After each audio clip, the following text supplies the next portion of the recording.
Hey guys, so sorry for yet another weird setup in today's video. Once all the Christmas decorations and stuff are put away, we will be back to my normal filming setup, but I'm trying to just find a place that has decent lighting to film today's video, which is going to be my Best of Beauty 2017.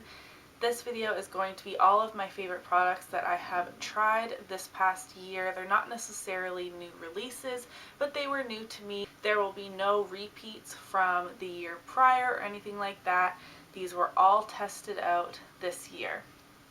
If you're new here, hi, my name is Emily. If you enjoy beauty related content, I would love it if you would subscribe to my channel, and without further ado, let's get into this. So like I said, there will be no repeats from last year, but I will link last year's Best of Beauty up above for you if you're interested. It is terrible quality. I'm pretty sure I'm orange in that video and I talk really uncomfortably, but if you do want to see that, I will link it above for your viewing pleasure, although don't hold it against me too much. I will be doing a follow-up video to that one to discuss whether those products are still my favorites or not.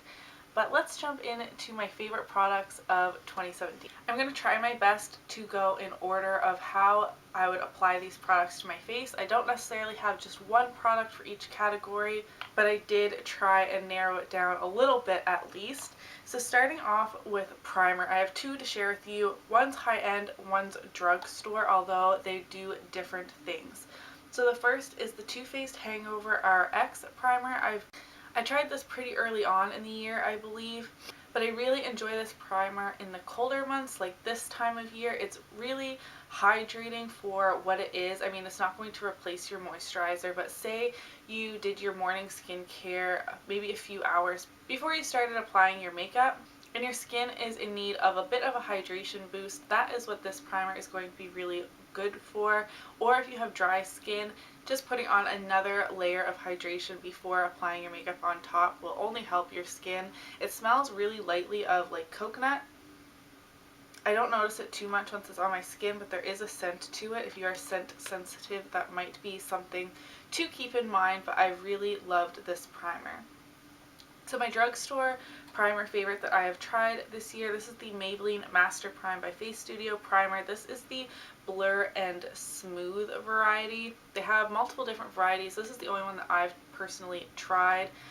Pretty much the same as the NYX Angel Veil, which I also like, but I'm going to pick this one over that just because of the price difference. I believe that this one's cheaper of the two, although I think there's only like $1 difference between them. This will blur the appearance of pores and fine lines without that thick silicone consistency. Think Smashbox Pore Minimizer or the Benefit Professional, things like that. This has a much more lotiony consistency, but still blurs those lines. Now, I think that the Professional, stuff like that, does a better job of it. So if you have a really bad pore problem, then maybe go for something like that that's a thicker silicone consistency. But if you just want to kind of smooth the texture on your skin, I would really recommend a primer like this. Next, foundation. So I'm going to start off with a BB cream. In the summertime especially, I was really enjoying really light coverage on my skin, letting my skin breathe, and this is the product that I was reaching for. This is the CoverGirl Clean Matte BB. I have mine in the shade 510 Fair, which this is way too dark to be a fair shade. Like, I could only use this in the middle of the summer after I had gotten a tan. I am not able to use this now. They definitely need to work on their shade range, but I feel like CoverGirl needs to work on their shade range as a whole, not just for this particular product. This did a great job at combating my oily skin in the summertime and providing me with all day light coverage. I enjoy mixing this in with my fuller coverage foundations as well, just to thin out the coverage a little bit and make it look a little more natural on the skin. I would definitely recommend trying this if you can find a shade that works for you. Like I said, I can't wear it right now. I'm thinking of getting like the white mixer, and then I would be able to use it in the winter months as well. But this was my favorite BB cream type product from this past year. For foundation, I have a high-end and drugstore favorite. Again, starting with the high-end. This is the Estee Lauder Double Wear. I now have 2 bottles of this. This is my summer shade 1W2, and I also picked up 1N1 that matches me pretty well right now. This is a great medium buildable coverage foundation.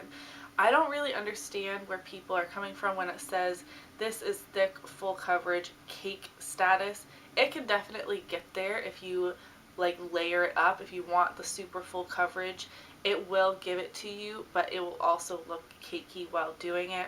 I just apply one thin layer with a beauty blender. It gives me great medium coverage. Covers everything I really want to. Sometimes I add a little bit more on my cheeks where I have the most of my acne scarring, which is really dark and pigmented. And it does layer up well, but then yeah, it does look like you're wearing foundation. This is not the type of product you would pull out of your stash if you want a natural looking makeup day. It lasts all day. This is a cult favorite for a reason. Again, this is the Estee Lauder Double Wear. And for my drugstore favorite, this is the Wet n Wild PhotoFocus foundation. This, I feel like, either works great for people or works terribly for people. I find that this works great. I actually love mixing my Estee Lauder Double Wear and this foundation together. I feel like that gives me my perfect finish, and that's how I've been using this lately, but today I'm just wearing it on its own. I do need to pick up a shade lighter. This is Soft Ivory Light Warm. I'm going to pick up the Fair Warm shade. I feel like that would match me a little better right now. It's not too much of a difference, but there is a difference between my face and neck. This is again a great medium buildable foundation. I did discover, however, this does not play nicely with primers like that Maybelline one I mentioned before or the NYX Angel Veil. My skin looked terrible when I mixed those together.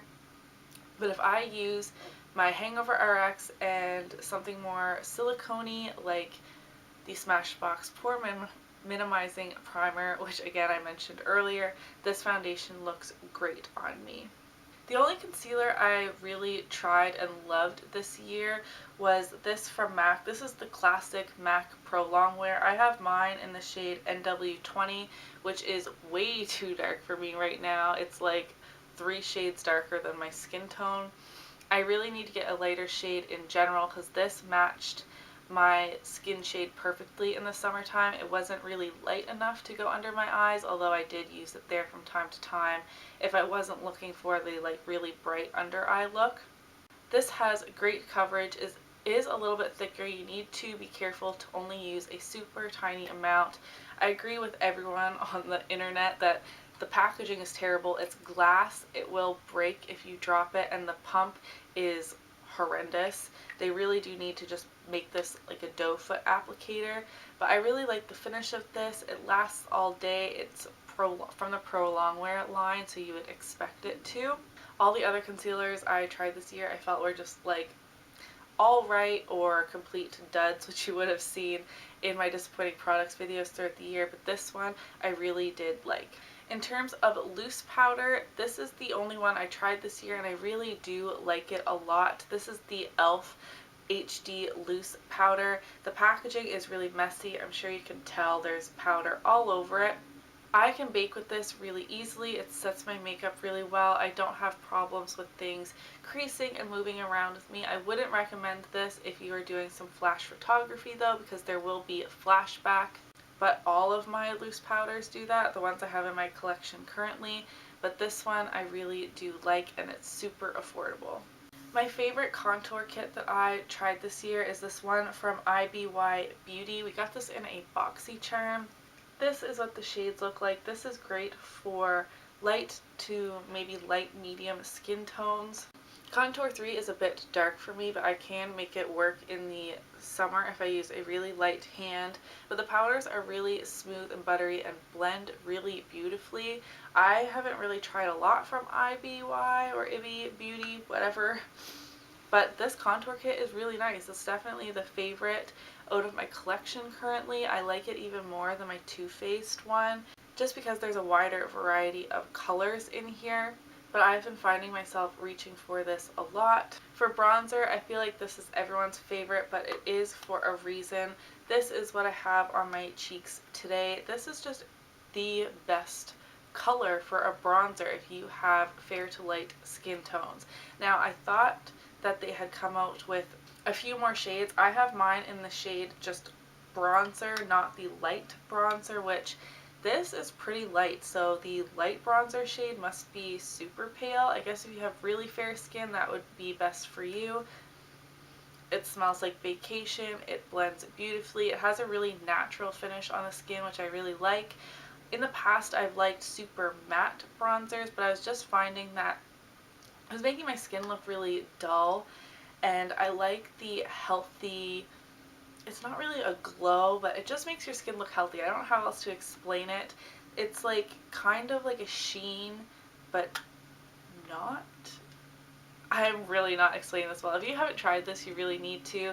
Again, if you're sensitive to scent, this has a really strong scent, and I have heard that it has irritated people's skin in the past, but I have not super sensitive skin, but my skin can be finicky with scents, and it's not bothered by this at all. So I have two blush favorites, a drugstore and high end. I tried my best to balance out this video depending on your budget. I'll go with the drugstore one first this time. This is the Wet n Wild ColorIcon blush in Mellow Wine.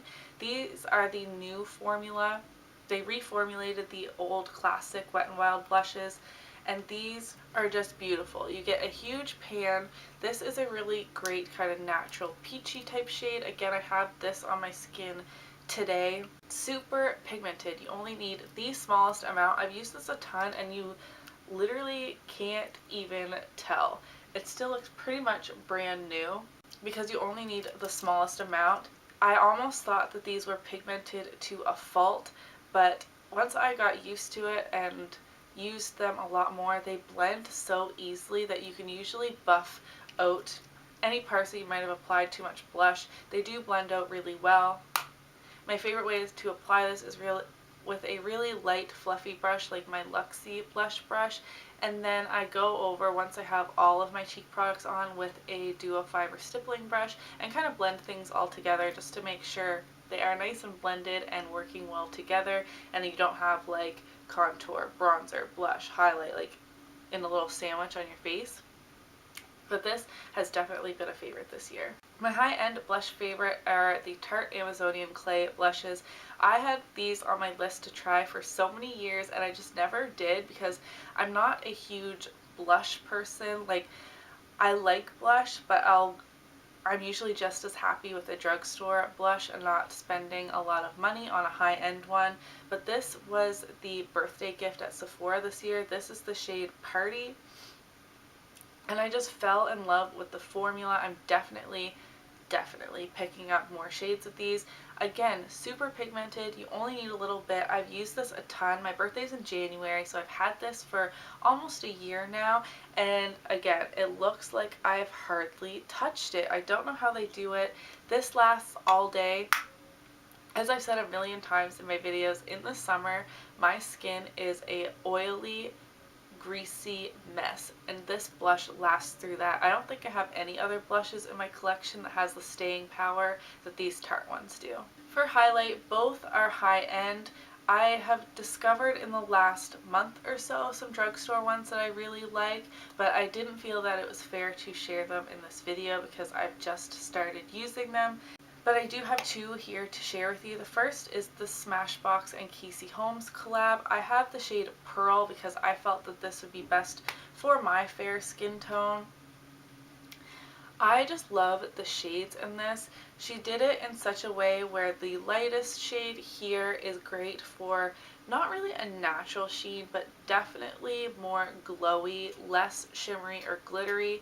This one has a touch more shimmer in it, and then this one, it is pretty glittery, but if I'm in the mood for it, which I'm usually not, but if I'm going full glam, I will add this shade just to the very tops of my cheekbones for a little pop. But I find that this one does accentuate my texture quite a bit, the darker or like the third one over. But I use these two a ton. She did such a good job on this collab. I know that Smashbox has now released this, not again, but the collab has ended, and these are just on the shelf just as a regular Smashbox product now, but I believe Casey Holmes was the one to help formulate these shades, and she did a really good job with that. I wish that they didn't mass produce this in such a way that, like, I can't tell if this was a Casey Holmes collab at all. I did keep the outer packaging with which had her face on it and stuff, but they didn't want to change the packaging once the collab had ended, which it has now. But even still, I would recommend picking up this palette. It's a really great one in my opinion. My other high-end favorite is the Ofra highlights. I've tried these for the first time this year. I have this one in Rodeo Drive. This also came in a BoxyCharm, I believe.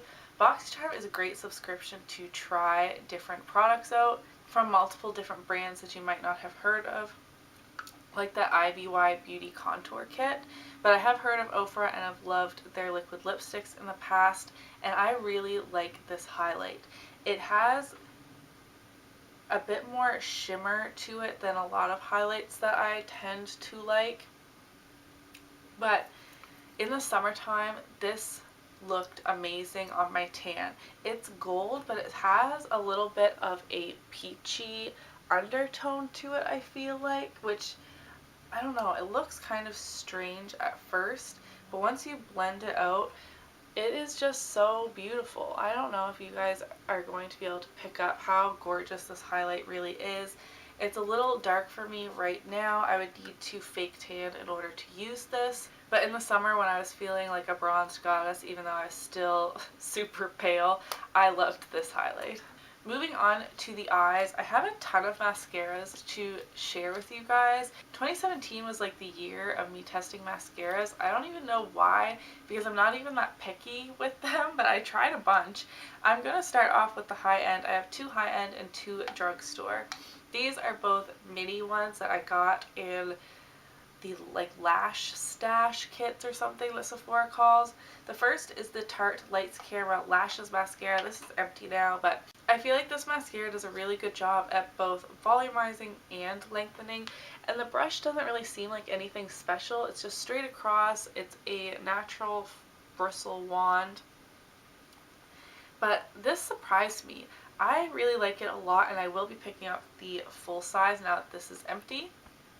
And my other high-end favorite is the Marc Jacobs Velvet Noir Mascara. I have already bought the full size of this. This is also a natural bristle wand, which I tend to steer towards more, and this has a bit more of an hourglass shape. This is great for volumizing more so than lengthening, where I feel like the Tarte one does both. So depending on your preference, if you like thick, voluminous lashes, go with the Marc Jacobs. And I bet even layering the two would be nice. I don't feel like this one is the best for your lower lashes though, because it does smudge a little bit if you have watery eyes, which I do, and I'm also a crier, so I ended up getting, you know, mascara like along my lower lash line quite a bit when I use that mascara, but other than that, it's still a firm favorite. I kind of went along the same veins for my drugstore favorites. So the first is the L'Oreal Voluminous Féline mascara. I feel like I didn't hear anybody talking about this, but when I went to my drugstore, L'Oreal was on sale, and this had like its own little display. It had been new. I'm stuttering a lot, I'm sorry. And this has a rubber bristle wand, which is really strange. So the nubs on it are super short and they're staggered, which at first I was like, there is no way this is going to do anything. This is a great mascara. If you like length and definition, this is great, I think. I usually layer this. I put this one on first to get some length and definition, and then go in with a more volumizing mascara because I like to have both. I'm greedy. I want length and volume when I coat my lashes with mascara, but this one is great. I also use this for like no makeup days when I do want my lashes to look longer and separated but not necessarily look like I have mascara caked all over them. I really enjoyed this. And for volume, I like the Maybelline the Colossal Big Shot Volum'Express mascara.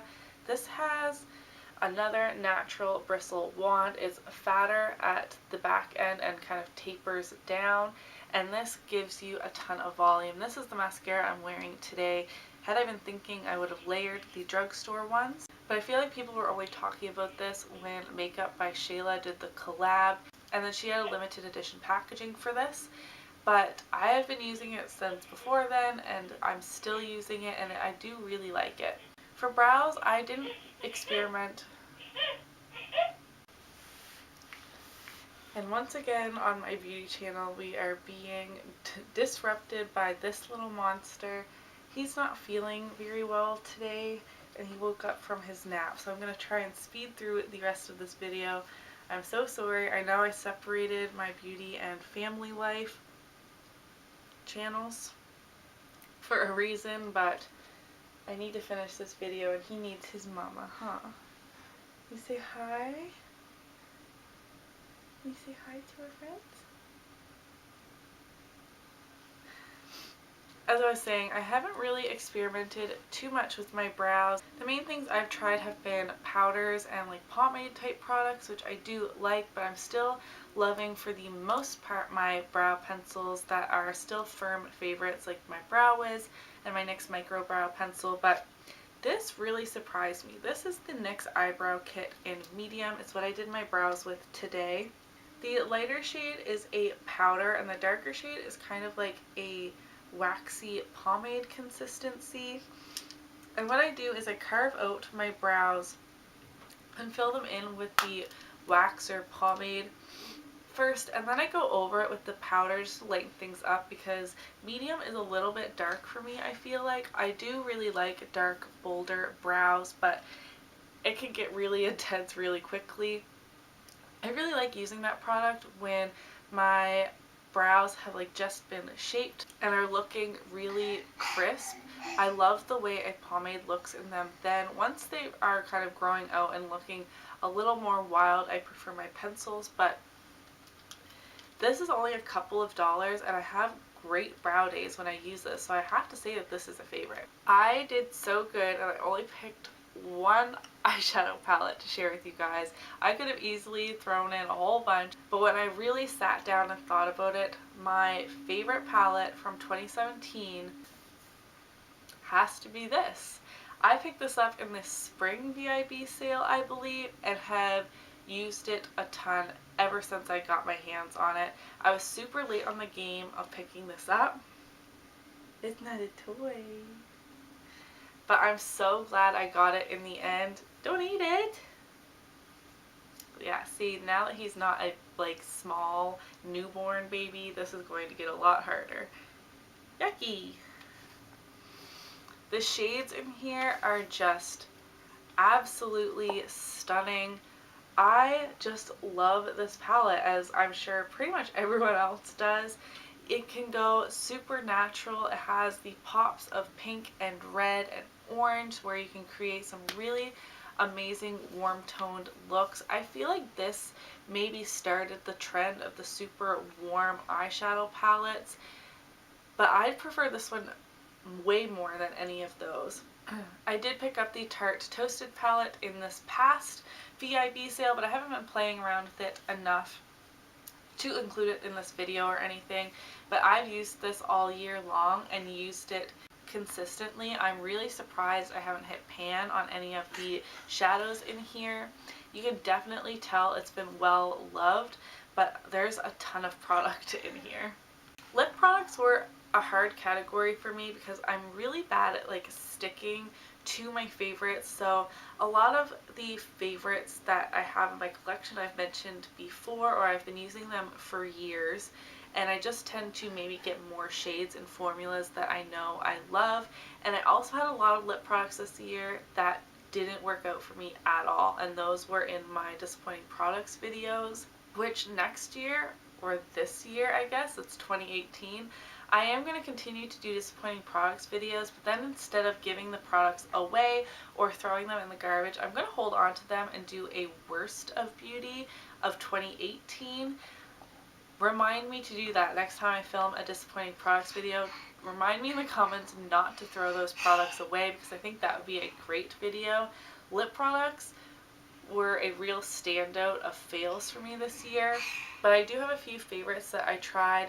The only new bullet lipstick formula that I tried this year and I loved is this. This is the Tarte Amazonian Butter Lipstick in Park Avenue Princess. This is what I have on my lips today. It is a beautiful, natural nude. I just have the mini size because it came in a kit, but even so, I've used a ton of this. Sorry I don't have my other hand to make my camera focus a little better, but I've used this so much. It's almost gone, I feel like. It is a beautiful, natural looking cream lipstick. It's not matte, so on a more everyday basis, I like using this. I'm kind of getting over the matte lips. I'm still not really that into gloss. I don't have a gloss to share with you, but my lips get chapped and peeled and gross so quick, and I feel like all the matte lipsticks just accelerate that process. Like right now, my lips are peeling off. They're so chapped. So going with a lipstick like that, when I want some color, I definitely want to have a lipstick on. That is the one that I reach for. I have two liquid lipsticks to share with you. One is high-end and one is drugstore. This is the Nars lip cover in Overheated. It's a really beautiful, like, nudie mauve shade. This is going to be a bad idea, huh? I bought this a really long time ago, and then it just kind of sat in my, like, to-be-tried drawer I have in my makeup storage.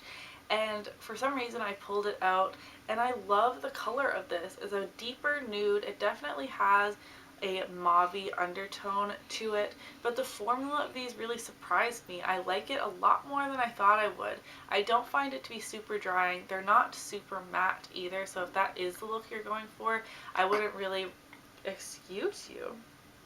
recommend this formula. But if you're looking for a more comfortable liquid lipstick, definitely give these lip covers a try. Again, this is the shade Overheated. And my drugstore favorite is the Wet n Wild Mega Last Liquid Catsuit. I've tried these pretty recently, but I like these way more than the e.l.f. ones. And this is the color Rebel Rose, which I really like too. These are the types of shades that I gravitate towards on a more everyday basis. These like deeper nudie shades. This is the shade Rebel Rose here. It is a bit like of a dusty rose type shade. Still nude-ish, so if you're a nude lip lover, I think you would like this shade, but again, it's a little bit deeper, a little bit more. I'll swatch the Tarte lipstick as well, just so you can kind of see the difference. This, I would say, is more of a like true nude lipstick. Don't touch. I put that underneath the other two. It's a really sheer, natural looking formula. So I like these when I want like an amped up nude, if that makes sense. I felt like that was a lot to share with you guys. I tried to pare it down as best as I could. Those are my favorite products that I tried in 2017. Leave me some of your favorites in the comments below. I would definitely love to see what you were loving this past year. Again, these are not like my holy grail all-time favorites, but they are the favorites of what I tried this past year, and I feel like I tried and found a lot of great makeup this past year, a lot of firm favorites. If you like this video, please give me a thumbs up and subscribe before you leave. My last video was a giveaway, so be sure to go watch that and enter it. If you're interested in winning the Carbon Cocoa Ultimate Kit, that's what I'm giving away in my last video, and I will see you in the next video. Bye!